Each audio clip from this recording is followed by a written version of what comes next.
عزازیل کون تھا؟ بسم اللہ الرحمن الرحیم۔ السلام علیکم۔ علامہ جلال الدین سویتی رحمۃ اللہ علیہ نے اپنے مشہور تفسیر دار المنصور میں ابلیس کے عابد اور زاہد ہونے سے راندیہ درگاہ ہونے تک پورا داستان دلچسپ انداز میں ذکر کی ہے۔ فرماتے ہیں کہ قرآن مجید کی تصریح کے مطابق ابلیس جنات میں سے ہے۔ ان کے والد کا نام چلیپا تھا اور کنیت ابو غواتی۔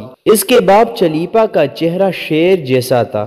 وہ نہایت قد آور اور بہادر تھا اور اس کا لقب شاشین تھا۔ اس کی قوم اسے شاشین کے نام سے مخاطب کرتی تھی، جس کے معنی دل ہلا دینے کے ہیں۔ شاشین کی تمام قوم پر داغ بیٹھی ہوئی تھی اور قوم کا بچہ بچہ شاشین کا احترام کرتا تھا، کیونکہ اس نے جنات کی بے تحاشا قومیں مختلف فتوحات سے اپنے زیر کی تھی۔ عزازیل کی والدہ کا نام تبلیس تھا اور اس کی والدہ کا چہرہ بیڑے کی مادی کی طرح تھا اور اس کا لقب زبی تھا۔ وہ بھی اپنے شوہر کی طرح نہایت دلیر اور طاقتور تھی۔ اس نے بھی اپنے خاوند کے ہمراہ بے تحاشا جنگیں جیتی تھی۔ وہ اس حد تک بہادر تھی کہ ساری قوم جنات کے بچے بچے کے زبان پر تھا کہ تبلیغ کے ہوتے ہوئے دنیا کی کوئی طاقت ہمیں زیر نہیں کر سکتی۔ دنیا کی عجیب ترین جنگ جنات قوم کی سرکشی جب حد سے بڑھ گئی، جب جھگڑے فساد سے زمین لرز اٹھی، تو آسمان سے فرشتوں کو حکم آ گیا کہ جاؤ ان سرکشوں جنات کو مار پھینکو۔ بقول ابلیس کے کہ میری ماں تبلیس نے فرشتوں کے ساتھ جنگ کرتے ہوئے بہادری کے وہ جوہر دکھائی کہ دیکھنے والے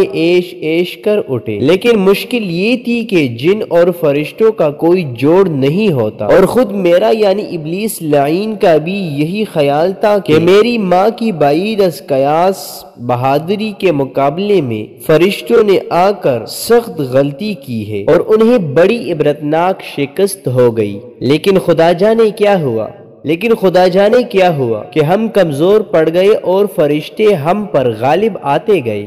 اس عجیب و غریب جنگ کا سما کچھ ایسا ناقابل فہم تھا کہ ساری قوم حیرت میں تھی۔ فرشتوں کا وار ہم پر خوب پڑ رہا تھا، لیکن ہمارا وار کچھ ایسا اونچا اور بزدلانہ پڑ رہا تھا کہ ہمیں خود حیرت ہوتی ہے۔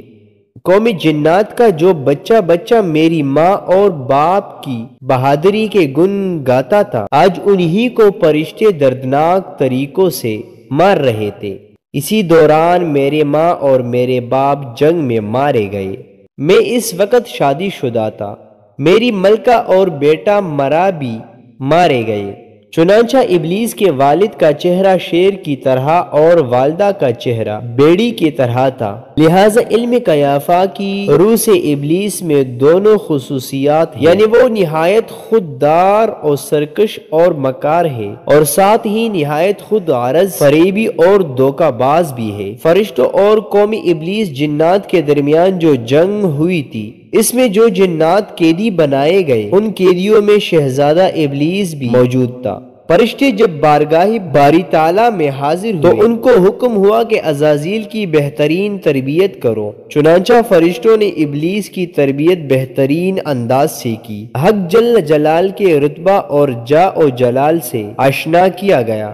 عبادت اور ریاضت کے طریقے و آداب سمجھائے گئے، یہاں تک کہ پہلے آسمان والوں نے اس کو عابد کہا، دوسرے آسمان والوں نے زاہد، تیسرے آسمان والوں نے عارف، چوتھے آسمان والوں نے ولی، پانچویں آسمان والوں نے تقی، چھٹے آسمان والوں نے خاشع اور ساتویں آسمان والوں نے عزازیل کے لقب سے ملقب کیا۔ کچھ ہی عرصے میں یہ اپنی فطری نظر اور تراری کے سبب سب کچھ سیکھ گیا اور اس کے علم کا بھی فرشتوں میں چرچا ہونے لگا۔